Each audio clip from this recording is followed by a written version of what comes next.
we need to flood the planet with love.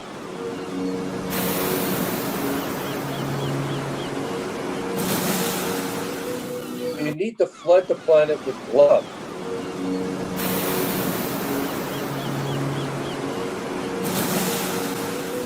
We need to flood the planet with love.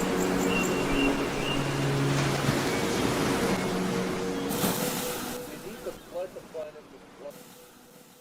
All right, so we're here with Thomas Holick. How do you say your last name? No, Thomas Valentine Holick. And I'm known as Valentine worldwide. Valentine worldwide.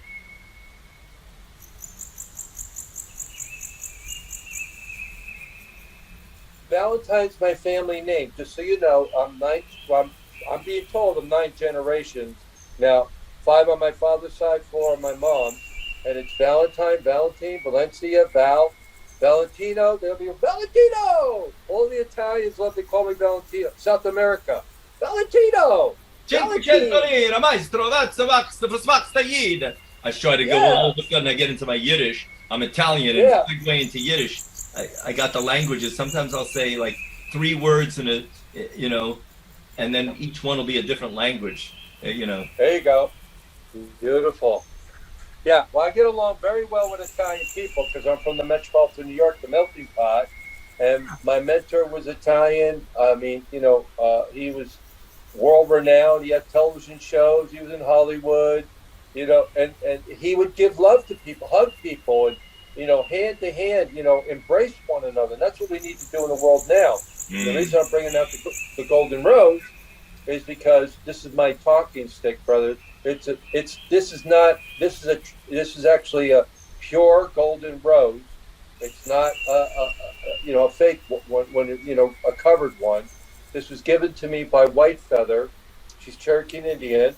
She said, "This is your talking stick," and I was told to send it to you. It was given to me as a divine love gift from Colorado, and it's a pure golden rose. And that's your life's work, is to bring the purity to people. I want you to have this for your life's work.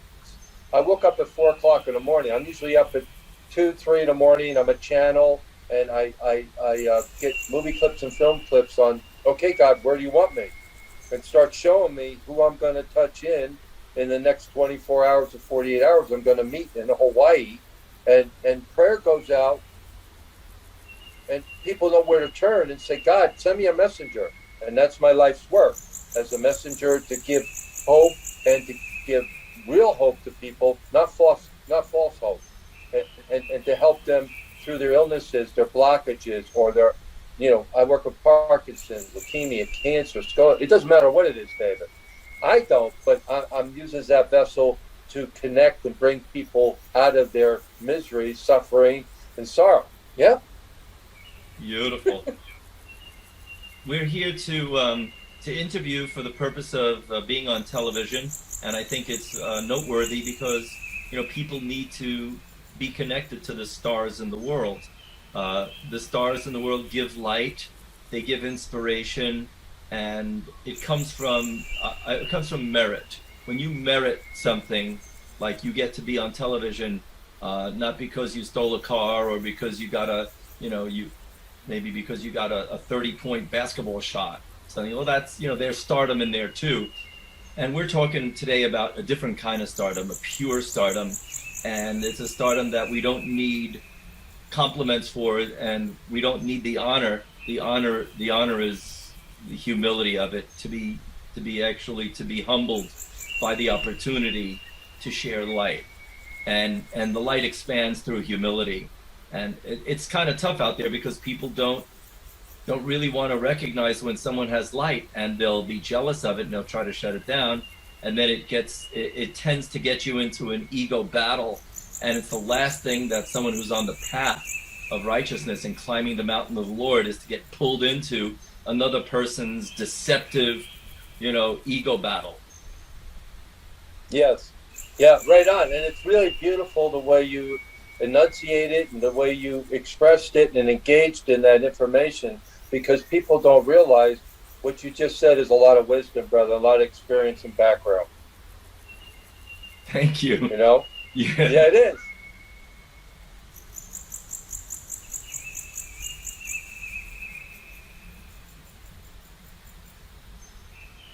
the Buddhist came to me in Hawaii here. He's a prayer warrior. He goes, I want to thank you. He said in the conversation, while he's sitting there, he said, since you walked in, the whole place is flooded with people. We were here alone. That's the energy that we exude in the presence. It's, and then he said to me, I want to thank you for helping me with helping the planet and the people for less suffering. And that's what we need to do, David. That's what we need to do. Help people less suffering if we have the knowledge and wisdom and the knowing. And you have to do your work in order to do that. If you don't love yourself, if you don't really work on yourself, you're not going to be able to help humanity or help people. You got to help yourself first and really have clarity in order to help others. Yeah? So let me ask you about suffering for a minute so I can get some clarity, both for myself and Sure. the listeners. So, Sure. so we could suffer physically, but we could also suffer mentally and emotionally. So suffering physically is one thing, you're actually suffering. But I think a lot of the suffering that you're talking about is an outlook point of view. It's from like a perspective. You can have one person who's just got a teeny little ache and pain, and they're kvetching and complaining and whining the whole day through and yanking everyone into their little web of complaining. And then you can have somebody who's got terrible cancer or something, and they're smiling all the way through, and they're not burdening other people with their suffering. Yes. So yes. And that happened. Yes. So and that happened with Ram Dass over here in Hawaii. I don't know if you heard of Ram Dass. Yeah, I heard the name, and I might have a book of his somewhere in my collection of books. He'd be with me. Wayne Dyer was up on the stage, and he's with me. Ram Dass, and I can feel his presence. He can feel mine.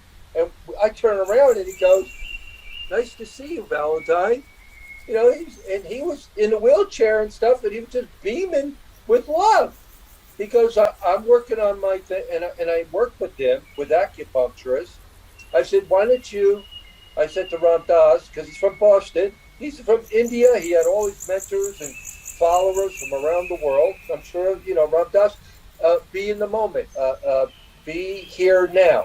His book went globally in all the languages around the world. Right, I had that book in college.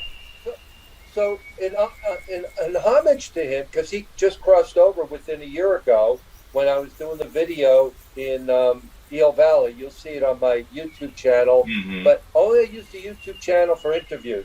I don't do the YouTube channel any longer. I only get interviewed. I entertain that if it's in the flow. So if people look it up with my name, they'll see my past 24 international inspirational videos that went globally to help humanity. And the other thing I just want to mention, and podcast also, but when people, if they look up my full name when you write it in, David, that I was nominated out of billions of videos, and I don't think you're aware of it either. I was nominated for the Flower of Life Peace Award for 2019 and 2020 because they made the decision on social media in the fall of 2019. So they said you're in with 220 because it was later, like December. They nominated me, and all the world leaders, including Trump, including Sun Moon from South Korea, guy with cancer, Rick Simpson, which he does the cancer, helping people with the CV oil and all. He was the originator, and my director, William Moscow, that was developing a movie on my life, said that I want to do a documentary of him, but I want to do your movie because you have a very important message for the world. And it's not about me. It's about humanity. You know what I'm saying? And so they had even Little Rocket Man with me. And I go, why'd you put people with these world leaders? They said, because they need healing, Valentine. That you just name for it. Little Rocket Man from North Korea that Trump had to deal with. You know what I mean? I mean, I was in shock. And then he put this president from Uruguay, a past president, all the presidents with me. And I go, wow, I guess God's message is really getting through, that people want to hear about healing and about authentic healing, and not telling people a story about leading the country, about leading by walking your talk, but by walking your talk, not talking your talk. You know what I mean?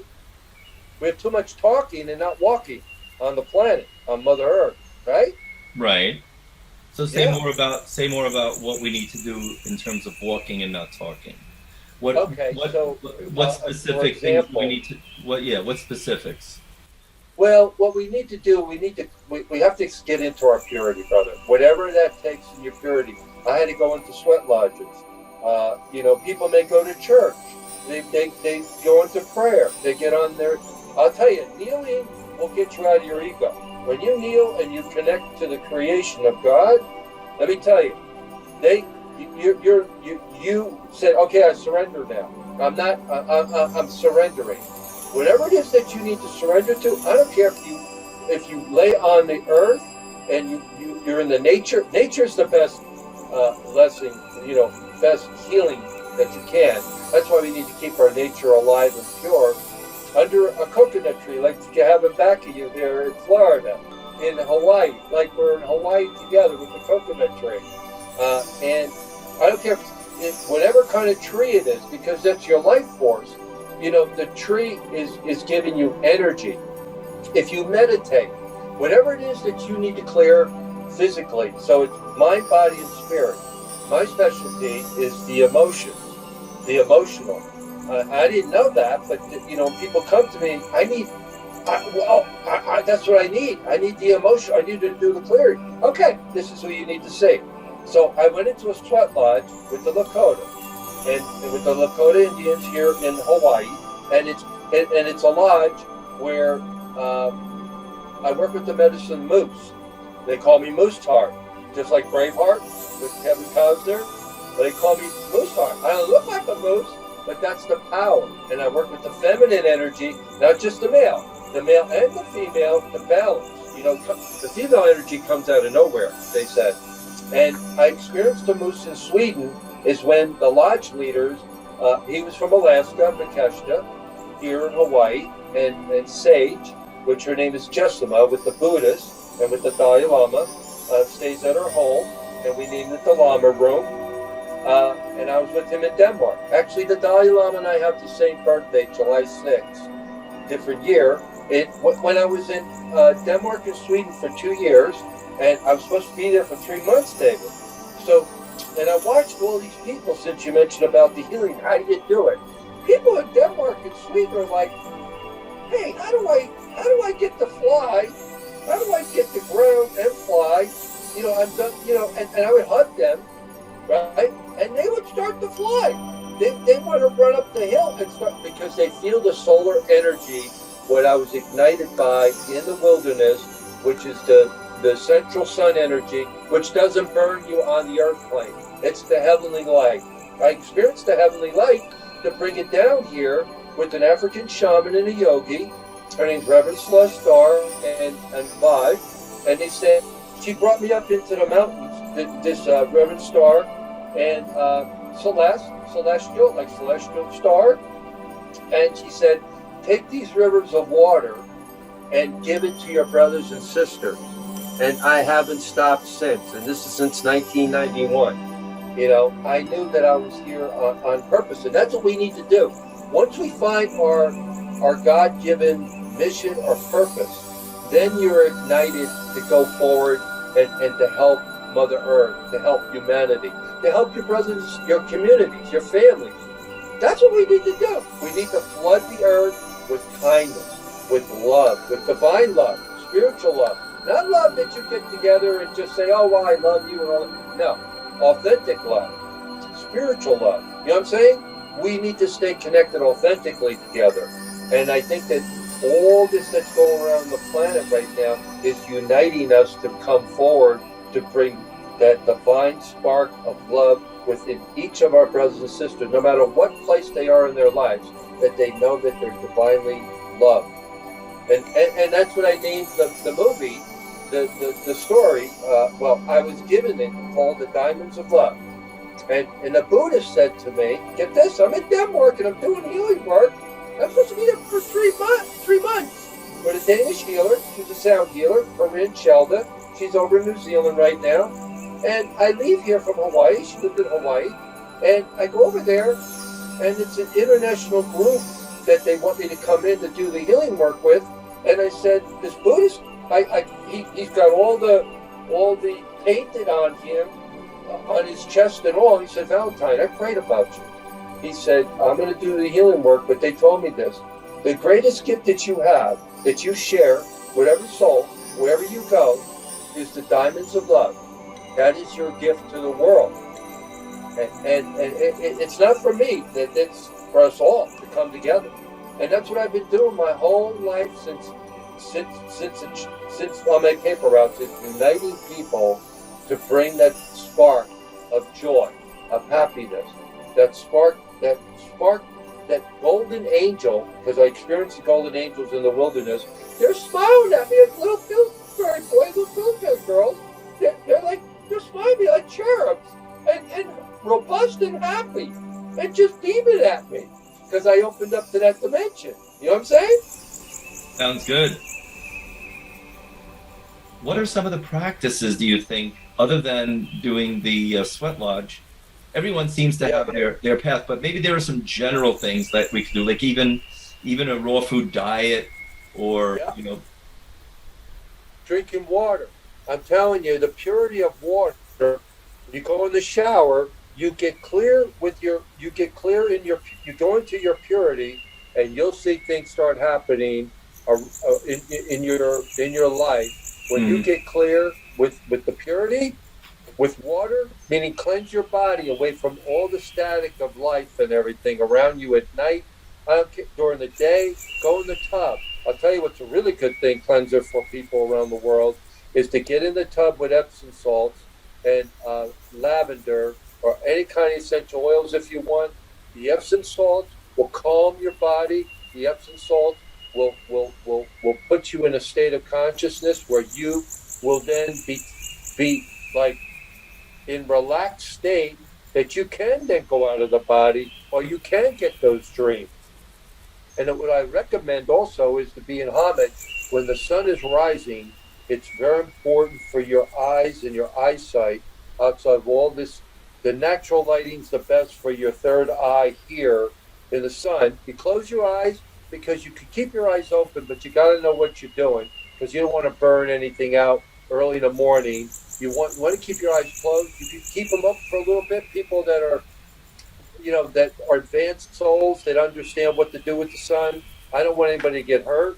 You got to know what you're doing, But you just to feel the radiation of the sun hitting the third eye, your solar plexus. Get that vitamin D. My brother's the Dr. Sunshine, they call him, in the New York Times.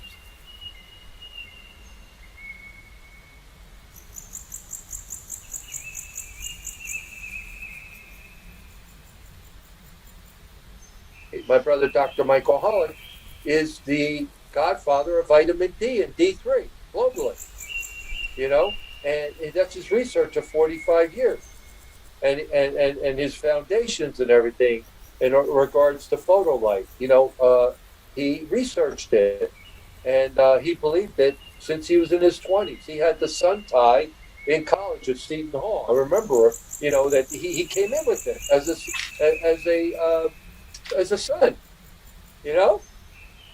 with the sunshine.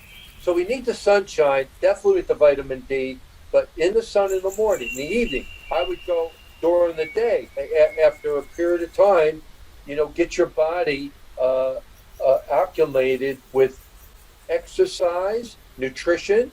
What you put in is what you put out. What you put in you are, especially in your gut. If you don't do the clearing in your gut, I'll tell you, artichokes are great to clear the system. If you put in salads or just I eat them just as they'll clear your system. Make a shake in the morning. What I do is I put face yogurt, Greek yogurt for the Greeks, right? Blueberries, organic blueberries. If you have other blueberries, that's fine. I put in cacao. I put in hemp seeds. You can put almond butter in. Tom Brady likes to put almond butter in. And he won the Super Bowl. And he talks about his nutrition kept him as an athlete. No matter how you feel about him, he's actually promoting health around the world, even outside of him getting drunk and everything. I'm not happy about that in front of the public eye with the kids and stuff. That's not being a role model, being authentic. I know he needs to unwind, but he should do that in private and not be shown like that in the public when people look up to him around the world. You know what I'm saying? As an athlete, I'm an athlete myself as a baseball pitcher, as you know, and a Hall of Fame pitcher as a child prodigy. And when I see it as an athlete, you're going to get that. You can't win. It's a catch-22. He was so tight all the time, and he got a chance to loosen up, and then people come after you and say, well, he had avocado liquor with him, and now he can't get off the boat. You know what I mean? So what are you going to do? You can't. It's not a perfect world here, but you don't want to be promoting that for young kids looking up to somebody. I trained as an athlete to be naturally high, the way God made me, and worked with that gift as an athlete. And as a child prodigy, that's why they were developing a major movie on my life, Marlon Brando's cousin. Just so you know the directors from Spielberg on down. I'm not kidding you. When they found out about the story, the directors were fighting over each other. William Osco, he did Alice in Wonderland the musical, so people can look up what I talked about with you, right? Remember Alice in Wonderland the musical, right? So he developed that. He said, "Look, I hate to tell you, but do you realize who you're talking to?" I go, "Well, how come? Why are you saying that?"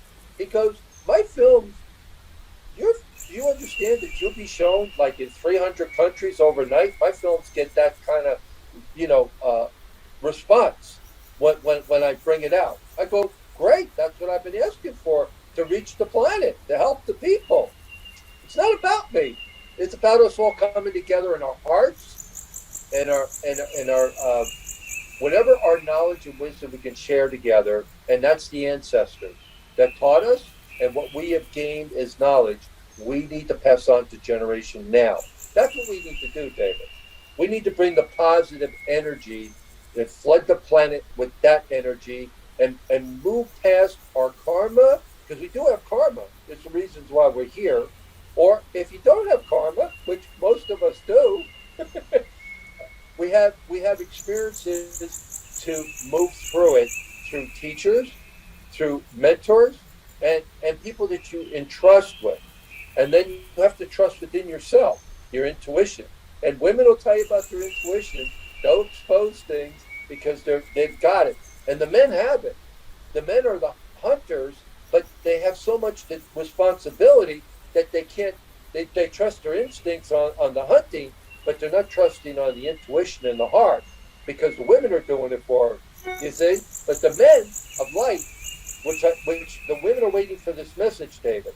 The men of light need to help the men that are in the darkness to bring the light to them, so the women can back off and say, now we have the men of light that we're waiting for, to help these men that are telling them a story in the darkness, and not being clear with them or have clarity about their intentions. Our intentions need to be pure and honest and truthful. And that's the only way you'll have your peace, not the opposite. Yeah? It sounds like there's a lot to unpack in what you have to say. I hear people talking about, well, we have to unpack this and unpack that. I just like to unpack my goddamn suitcase and leave the rest to humanity. But Right. but seriously, you have to unpack a lot of this wisdom that you have to offer. Yes. Such as, what does it mean to, for us to conquer our karma and to clear up our karma? Could you talk about that a little bit? I mean, so many things. Yeah, well, how I did it, how I got guided was in a sweat lodge. It's called All Your Relations. That means you get clear within your body. I'm talking now, in preparation, the Lakota are very serious people. They denounced the United States. There's five of their nations. The United States came to them and said, "We want to help you," and they said, "We don't need your help. We're empowered. We know what we're here to do. It's our land. You took our land from us, so why do we need to listen to you? This is our God-given land, and we know what we went through. You know what I mean? So by going in the sweat lodge, it's a sacredness of not only sweating it out, but you got herbs, you got everything, not peyote and all that. You have to go in other dimensions. People talk about that. I'm talking about pure herbs. I'm talking about water with the rocks, steam, probably 120 degrees, 110 degrees. It could be 130. You get to the ground of the floor. You're with the men and the women. We first did it with you'll do it with the men, and then the women will join, or vice versa. Then it's co-ed, whatever. But they were doing it as a women's lodge first here in Hawaii because her grandmother taught her that, and she said the feminine energy was just we needed the males to balance it out. We can't just do this as women, as warrior women, which I developed. Well, I was in a book series called Warrior Women with Angel Wings. It's on Amazon. Actually, as an international author with 25 international authors, called Warrior Women with Angel Wings. And they'll see the title on the YouTube, the video. It'll show everything with Ron interviewing me, Ron Van Dyke. And you'll see him globally speaking about it. And also with Anastasia. Remember Anastasia from Russia? I heard of her. I don't know if you know of her. I'm not sure. Yeah, Anastasia was in the wilderness and stuff. You should look it up, or people that are going to listen to this. She's from Russia, and she had all the animal kingdoms where she was totally in Russia. And you look up the work, the Anastasia. She had a book series like 12 around the world that went globally, regards to how the nature, how the lions, as all the lions, the protectors around her she would not be in fear of any animal because she lived in the wilderness with them, like like uh, um, like the Planet of the Apes or something. You know what I mean? But Planet of the Apes in the sense that the animal kingdom is in harmony with and you're taking care of the nature, and you're not destructing their habitat. And she was in that habitat in Russia. It's called Anastasia. And then with the men, which is I'm bringing because we're talking about the men now. Yeah. Developed with the men called the book series. It's a #1 bestseller, and it went to abused women in Texas and the world. All the proceeds. I didn't accept any money for it. I did it as a gift to help humanity. Everything I do is I give everything away. And my brother gets very upset and goes, "You could be a television evangelist, and people would send millions of dollars to you. What would you do?" Just when I was 17. He goes, "You'd give it away, wouldn't you?" I didn't have to answer him. I go, "Well, that's what you're supposed to do. You're supposed to give things away." Right. Because more comes. Because it's a walk of faith. And it's a walk of faith I call walk of faith Hawaiian style. You'll see that in the video. And I say universal. Walk by faith universal. If we learned to walk by faith, we wouldn't have a lot of troubles and all. So getting back to the clearing in the, I don't know why that came out, David, but it did. With the sweat lodge, what it does is it gives you an opportunity to move through your karma, as you mentioned. Anything, it's called homitakiasin in Indian, in their language. All our relations, we have to get right with all our generations, all our mom and dad, our brothers and sisters, our blood family, our spiritual family, whatever it is that's unresolved. You go in and you start to release things by prayer. Prayer is powerful. Powerful, moves mountains, right? So, and I'm telling you, you sweat. I mean, we're talking. Your body is like vibrating at a frequency of light because it's moving through all the toxins and clearing you, and doing a clearing. And then you start putting pure things into your temple when you do the clearing. Now I did it for 2 years, and get this. Now lodges are so sacred that you get to do them maybe every 3 months, every 6 months. He did it every week, every 2 weeks. That's unheard of. You ask anybody with sweat lodges around the world, and it got a bad name when somebody used it for money and stuff and made a lot of money on people.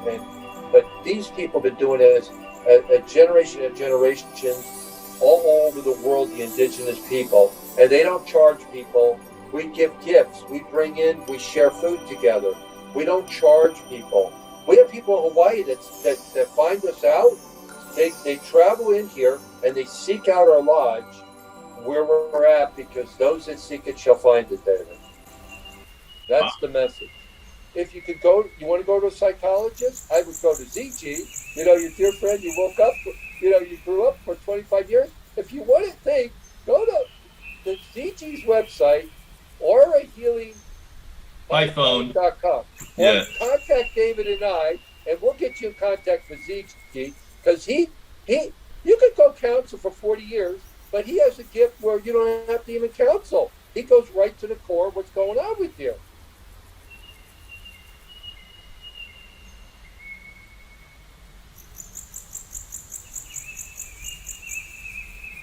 Same for me. Same for David.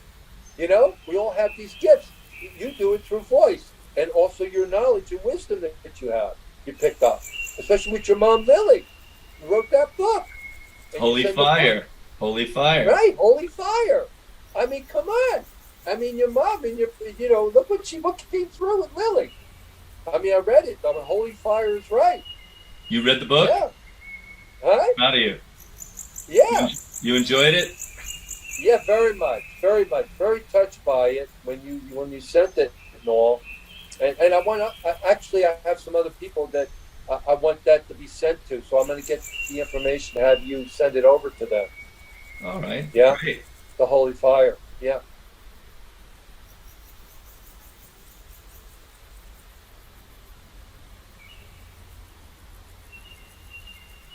Yeah. So we have a lot to be thankful for. I think it's the gratefulness of what we have in the moment.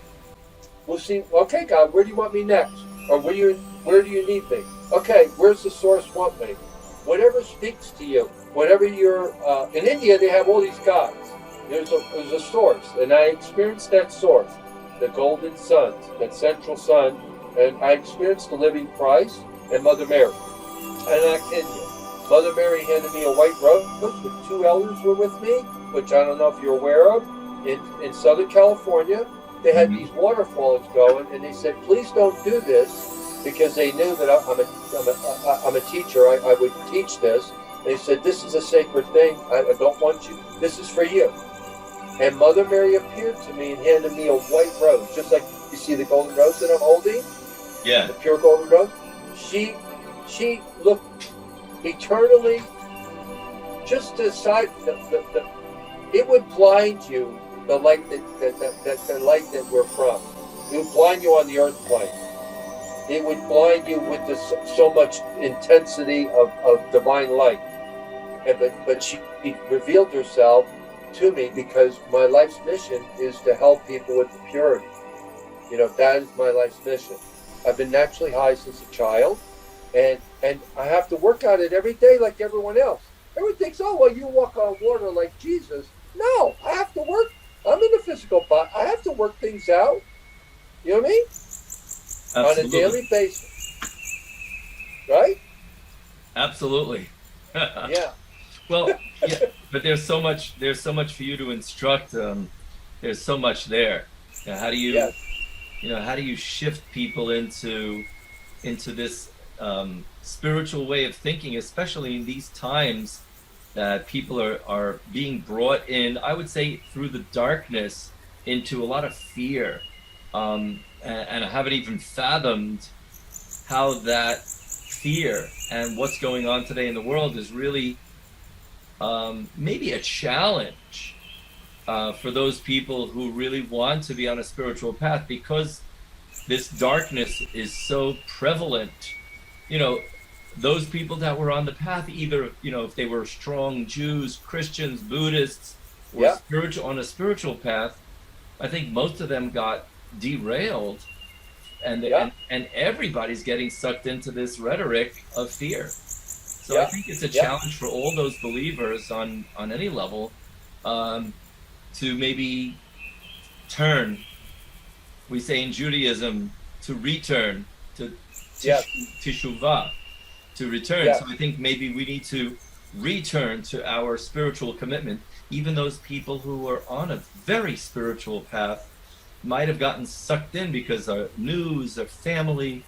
I know some people are saying stay away from the news because you get sucked into, you know, you get sucked into that, you know, mindset, but also vibrationally, the energies Yes. coming from the news, they, not only do they distract you from what's really going on, but it's also an energetic thing. There might be energetic demons coming through the airwaves. So, like I was saying, that I think we need to replenish our Yeah. spiritual batteries. Yes. Yeah. Yeah. And then the music, when I talk about, when you said what people go through, uh, I had the opportunity to go into the ocean yesterday, and it would be quite chilled in Hawaii, you would say, from all the rain and the trades we have, the winds and all. And I'm telling you, we're talking the the face of the waves to get in would be about 8 to 10 feet, and it's very dangerous. You got it in the Hawaiian waters. You got to know what you're doing, especially all the tourists that are here. It's unbelievable. I couldn't believe all the tourists and the people that have come here now since what's going on, and they're allowing it now because it's getting better and better. And finally to see them all because it was really clear here when nobody was here, as you know, and when I went in, I hear a symphony because of the music with the whales. I go underwater. I'm a dolphin. I'm a golden dolphin. So I love to splash. I'm a free diver. So I just have a mask on. I don't have no fins or nothing. I don't need fins. I have my own fins. You know what I mean? I just feel aquatic when I'm in there, like Michael Phillips. Like he's when he does his swimming, he feels like he's like part of the ocean. You know what I mean? Like his breath and all, how what he achieved with his 22 gold awards. You know his medals, right? He said that you must have gills or something to do what he did, right? You know what I'm talking about, Michael Phelps. So by being in the water, I hear these beautiful creatures. They're miles away, but they're jumping up. They're tons coming out of the water. Nobody can even. How could you get tons coming out of the water and splashing, and not even disturbing the uh, the boats or the people? These are gentle giants that are what they're called the record keepers of time in the water. So we need to protect our reefs and everything because this is their home. The same with the dolphins. Same with the sharks. We call them the Amakua, which is the ancestors here. They're not looking for you. They're not even interested in you. But you have to respect that the ocean is their environment. We're visiting. So I do prayer and I throw water up in splashes and I put my hands out to the universe, whatever it is, to be in homage, to be protected in the water while I'm there, and that I have an opportunity to be in that living water, which is the amniotic fluid. Why people get happy in the ocean or any kind of water, rivers of water, the running down the streams and all, it ignites your bloodstream, your body. It ignites the the happy gene within you. In your stomach, it's called the amniotic fluid. When we're birthed as children, the Yeah. mother, Hmm. the amniotic fluid is in the salt in the oceans. That's why we need to protect it. Like Philip Cousteau is continuing on with us here, with Jacques Cousteau, his dad, with us in Hawaii. He is an advocate to speak out about protecting the reefs. And then I get out of the water. The woman goes, namaste. Oh, I work with the reefs and everything. I said, well, I just feel I'm supposed to speak with you while I'm taking a shower. When taking a shower, not like a little shower thing. This comes out like a flood of water. It's just a pipe they have, and the water comes out. You get a couple of minutes. It's very cold, and your foot. You don't waste all this water.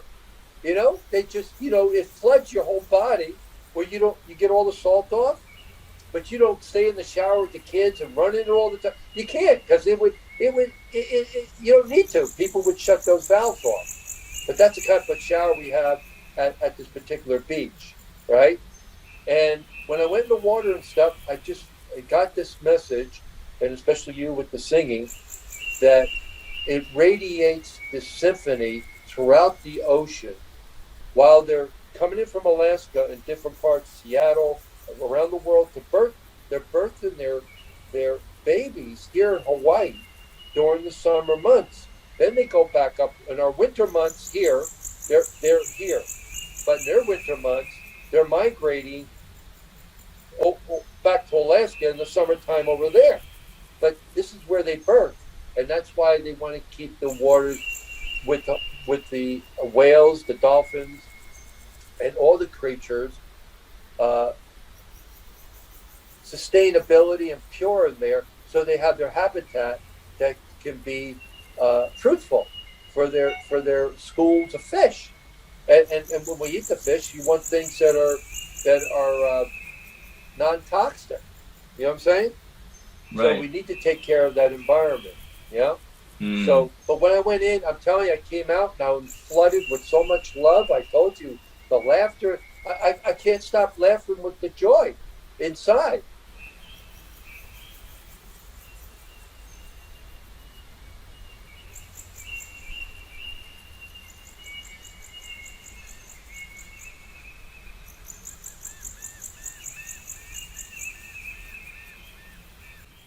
Yeah, because we have the knowledge and wisdom, brother. We're the ancestors that learn from the ancestors, and that's what they do in Hawaii. They have their called kahuna and kapuna.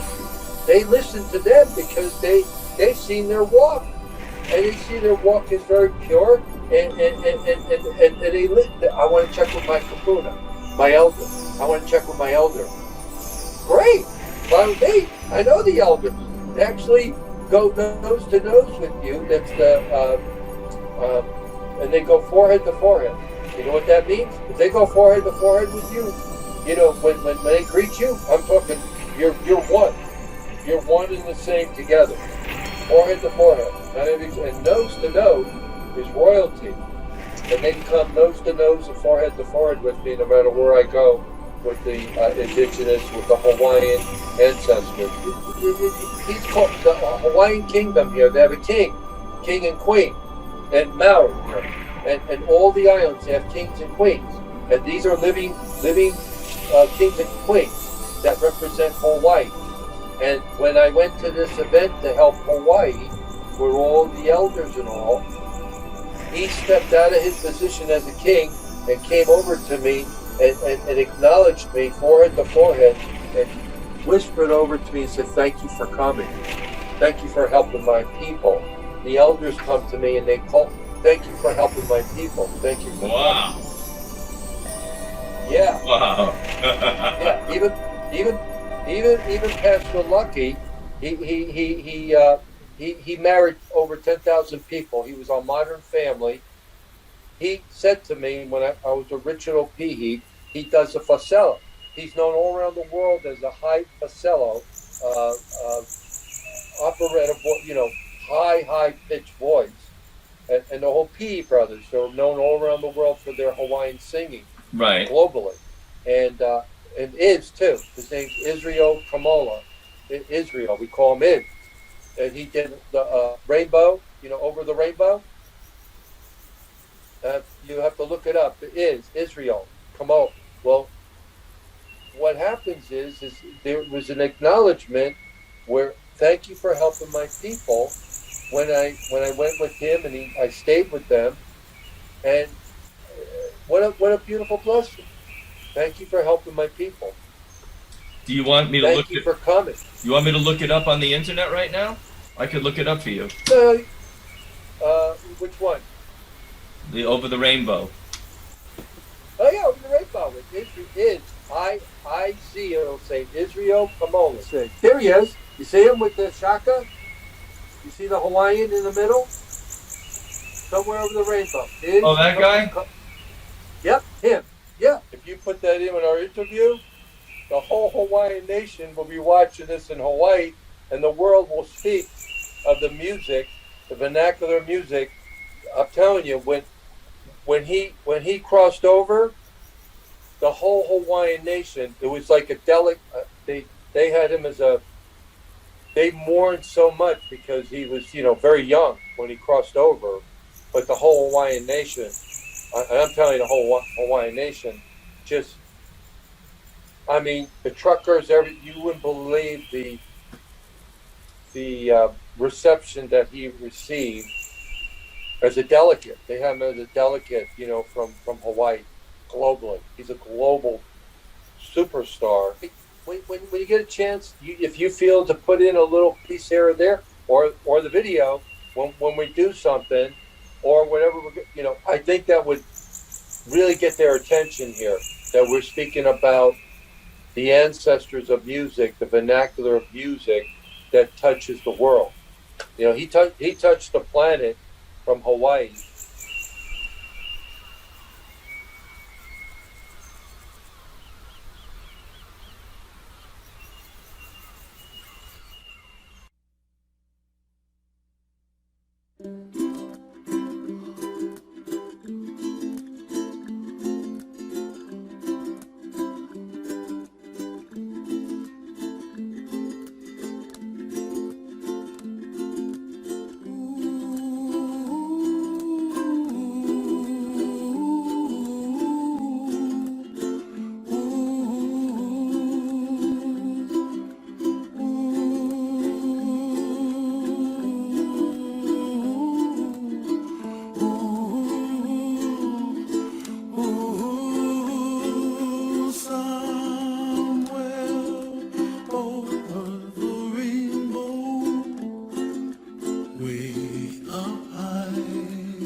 Like lemon drops high above the chimney top, that's where